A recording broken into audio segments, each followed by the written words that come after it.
बेशर्म लोग हैं जिन्होंने 2.5 साल पहले पंजाब के लोगों को ऐसी गारंटियां दी थी और गारंटियां देके जैसे छू मंतर हो गए। उनकी गारंटियां भी छू मंतर और केजरीवाल भी छू मंतर। अब जैसे पंजाब के लोगों को इन्होंने बेवकूफ बनाया, सारे देश के लोगों को बनाने की कोशिश कर रहे हैं। लेकिन सारा देश समझ चुका है कि ये कट्टर बेईमान लोग हैं जो गारंटियां देते थे स्कूल और अस्पताल बनाने की। लेकिन स्कूल का मंत्री, अस्पताल का मंत्री समेत उनका मुख्यमंत्री भ्रष्टाचार करके जेलों में बंद है और इतने बेशर्म है कि अभी भी जेल से कहता मैं मुख्यमंत्री का मैं अपना पद नहीं छोड़ूंगा, मैं जेल से चलाऊंगा। तो ये एक नया बदलाव आया है देश में बेशर्मी का। जहां लोगों के ऊपर जो कोई दाग भी लगता था वो पहले स्टेप असाइड करते थे कि जांच हो जाए तब हम अपना पद संभालेंगे। ये इतना बड़ा बदलाव आ गया है कि जांच छोड़ो, जेल हो गई है। कोई आपको बेल नहीं दे रहा है। 1.5 साल से आपके साथी बैठे हैं, आप भी बैठे हैं और आप कह रहे हैं कि मैं मुख्यमंत्री का पद नहीं छोड़ूंगा और लोगों का नुकसान हो रहा है। स्कूल में बच्चों को किताबें नहीं मिल रही हैं, कोई विकास का काम हो नहीं सकता क्योंकि मुख्यमंत्री जेल में बैठा फाइल साइन नहीं हो सकती। तो बेशर्मी की हद। और वही जो शराब का घोटाला जिस करके वो जेल में गए, जिस घोटाले के बारे में कांग्रेस ने कंप्लेंट की थी कि इतना बड़ा घोटाला होया है, वो कांग्रेस कितनी बेशर्म हो गई है कि अब केजरीवाल के हक में धरना दे रही है जब उनके खिलाफ उन्होंने कंप्लेंट किया था। और मैं तो केंद्र से भी पूछती हूँ कि पंजाब के सिलसिले में क्या साजिश चल रही है, क्योंकि वही घोटाला उन्हीं लोगों ने पंजाब में भी किया और पंजाब के खजाने में भी बहुत बड़ा चूना लगाया है। और ये बात मैंने पार्लियामेंट में भी उठाई और अमित शाह जी ने अश्योर किया था कि इसकी भी जांच होगी। क्या कारण है कि 8 महीने से भगवंत मान को हाथ नहीं लगाया जा रहा है?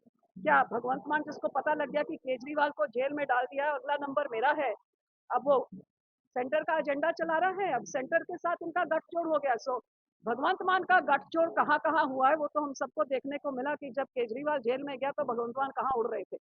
इन्होंने पिछले 2 सालों में पंजाब में समय कम और केजरीवाल के समय ज्यादा, जिस करके पंजाब के हालात ऐसे हो गए हैं कि यहाँ पे गैंगस्टरों का राज चल रहा है। कोई घर से बाहर निकले तो चोरी, डकैती, कत्ल।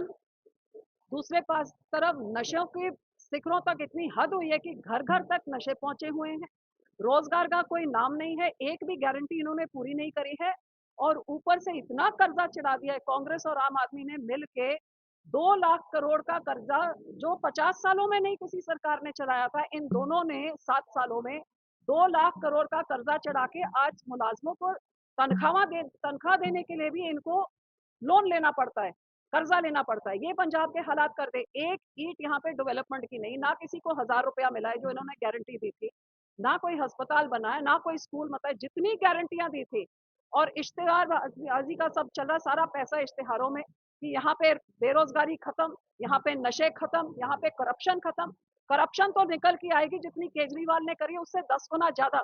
जो कहते थे कि हम रेते की करप्शन बंद करेंगे, शराब की करप्शन बंद करके 40,000 करोड़ रुपए बचा के 1,100 औरतों को देंगे, तो क्लियरली 2.5 साल से औरतों को उनका 26,000 नहीं मिला है। इसका मतलब आपकी करप्शन खत्म नहीं हुई है। इसीलिए रेते और शराब की प्राइसेस बढ़ रही हैं, क्योंकि आप उन पैसों से पंजाब के लोगों का भला करने के लिए खजाने को चूना लगा के आप केजरीवाल का भला कर रहे हैं।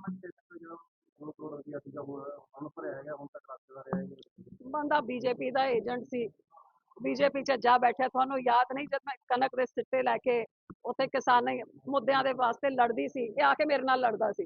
तो ਇਹਦਾ सेंटर का बंदा हैगा, एजेंट ਉਹਨਾਂ ਦਾ ਚਲਾਤਾ। ਹੁਣ निकल गया, घर गया नहीं गया, मैनू की पता। रवनीत बिट्टू जाते ਉਹਦਾ घर जा